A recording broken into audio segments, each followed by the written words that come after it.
మన ప్రభువును రక్షకుడైన యేసుక్రీస్తు నామంలో మీకు శుభములు వందనములు తెలియజేస్తున్నాను. అనుదిన ధ్యానమునకు స్వాగతం. రాజులు 2వ గ్రంథం 14వ అధ్యాయం ఈ దిన మన ధ్యానాంశంగా ఉంది. ఇజ్రాయేలు రాజును యెహోయాహాజు కుమారుడైన యెహోయాసు ఏలుబడిలో 2వ సంవత్సరమందు యూదా రాజును యోవాషు కుమారుడైన అమజ్యా రాజయ్యాడు. అతడు ఏలనారంభించినప్పుడు 25 ఏళ్ల వాడై యెరూషలేములో 29 సంవత్సరాలు పరిపాలన చేశాడు. అయితే ఈ రాజుల గ్రంథాన్ని ధ్యానిస్తున్నప్పుడు లేదా రాజుల చరిత్రను చూస్తున్నప్పుడు తమ తండ్రి అయిన రాజు మరణించినప్పుడు అతనికి మారుగా ఆ కుమారుడు రాజు అయ్యాడని రాస్తారు కదా, అలాగే తల్లి పేరు కూడా తప్పక రాస్తుందని గమనించండి. పిల్లల పెంపకంలో తల్లిదండ్రుల పాత్ర చాలా ప్రాముఖ్యమైనదని మనకు బైబిల్ బోధిస్తుంది. ఇక్కడ ఇతని గురించి రాయబడిన మాట మీరు వినండి. అతడు తన పితరుడైన దావీదు చేసినట్టు చేయకపోయినను యెహోవా దృష్టికి నీతి గలవాడై తన తండ్రి అయిన యోవాసు చేసిన ప్రకారం చేసెను అని రాస్తున్నారు. తల్లిదండ్రుల పేరు రాయబడుతుంది. అలాగే తనకంటే ముందుగా జీవించిన రాజుల జీవితంతో పోలిక, అంత మాత్రం కాకుండా దావీదు జీవితంతో కూడా పోలిక చేస్తున్నారు.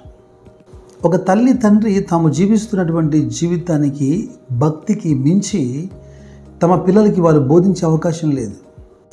అపోస్తలుడైన పౌలు తిమోతితో మాట్లాడుతున్నప్పుడు, లేఖ రాస్తున్నప్పుడు 2వ పత్రిక 1వ అధ్యాయంలో 5వ వచనంలో తిమోతిలో కనబడుతున్నటువంటి ఆ విశ్వాసాన్ని గురించి మాట్లాడుతూ, మొదటగా ఈ విశ్వాసము మీ అవ్వలో నేను చూశాను, ఆ తర్వాత మీ అమ్మలో కూడా ఈ విశ్వాసం చూశాను, ఇప్పుడు నీలో చూస్తున్నాను అంటున్నాడు. ఈ తిమోతి 3వ తరపు విశ్వాసి. అతని వల్ల సేవకులకు సంఘమునకు ప్రయోజనం కలిగింది. పిల్లల్ని పెంచడంలో తండ్రి బాధ్యత ఉన్నప్పటికీ మనమందరూ ఎరిగి ఉన్నట్టుగా తండ్రి కంటే కూడా తల్లి బాధ్యత ఎక్కువ. ఎందుకంటే మొదటి దినం నుంచి ఆ తల్లి ఒడిలో ఉంచబడతారు కనుక నేను ఈ మాట అంటున్నాను. తల్లి ఒడి వాడికి మొదటి బడి.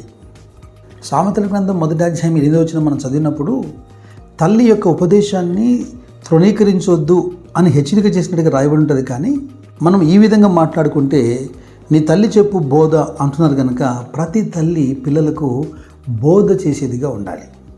మీరు గమనించండి, తండ్రిని కూడా తల్లి పరిచయం చేస్తుంది, నాన్న అని పిలవమంటుంది. అన్నదమ్ములను, వస్తువులను, పదార్థాలను అన్నిటినీ చూపించి వాడి పేర్లు చెప్పి వాడితో ఎలాగ బిహేవ్ చేయాలో నేర్పించేది తల్లే కదా. మీరు 10 మంది భక్తి పరుల దైవజనుల సాక్ష్యాన్ని వినండి, అందులో 90% తల్లి పేరు చెప్తారు. ఇక్కడ తండ్రులు చేయరని నేను చెప్పట్లేదు, లేదా వాళ్ళని తగ్గించడం నా ఉద్దేశం కాదు. తల్లి యొక్క పాత్రను మరింతగా పెంచి దాని ప్రాముఖ్యతను నేను మాట్లాడుతున్నాను. తండ్రి బాధ్యత కూడా ఖచ్చితంగా లేఖనం బోధిస్తుంది. సామెతల గ్రంథం 13వ అధ్యాయంలో 24వ వచనం అంటుంది, బెత్తము వాడిని వాడు తన కుమారునికి విరోధి, కుమారుని ప్రేమించువాడు వాడిని శిక్షించును. బుద్ధి రావాలంటే నీ కుమారుణ్ణి శిక్షించాలని సామెతలు 19:18 కూడా చెబుతున్నమాట. అయితే ఇక్కడ అమజ్యా దావీదులాగా ప్రవర్తించలేదు, కానీ తన తండ్రి అయిన యోవాసులాగా ప్రవర్తించాడు. ఇక్కడ లోక సంబంధమైన సామెత ఒకటి నేను చెబుతాను.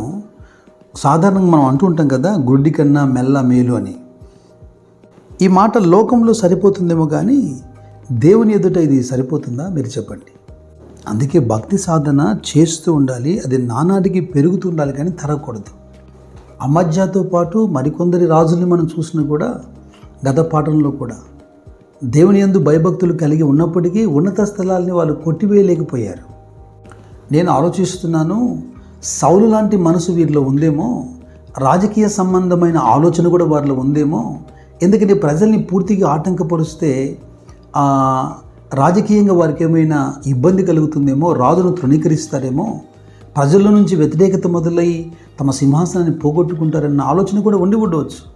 అందుకే ప్రవక్తలు కొంతమంది రాజులను ఎదుర్కొని వారికి హెచ్చరిక చేసినప్పుడు, నీ విల్లు నీ ఖడ్గం ద్వారా నువ్వు రాజు కాలేదు, దేవుడైన యెహోవాయే నీకు ఈ అవకాశం ఇచ్చాడు, ఆయనను తృణీకరించి నువ్వు ఇతరులను ఆశ్రయం చేసుకున్నావు గనుక ఇలా జరుగుతుందని హెచ్చరిక చేసిన అంశాలు మనం ఇదివరకు చూసాం కదా.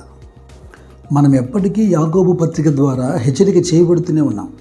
యాకోబు భక్తుడు తన పత్రికలో 1వ అధ్యాయంలో 6-7 వచనాల్లో రాస్తున్నటువంటి మాట ఏంటంటే, ద్విమనస్కులు 2 రకముల మనుషులు కలిగిన వాడు, అటువంటి వాడు తన మార్గములందు అస్థిరుడు గనక ప్రభువు వలన తనకేమైనా దొరుకునని తలంచుకొనరాదు అంటాడు.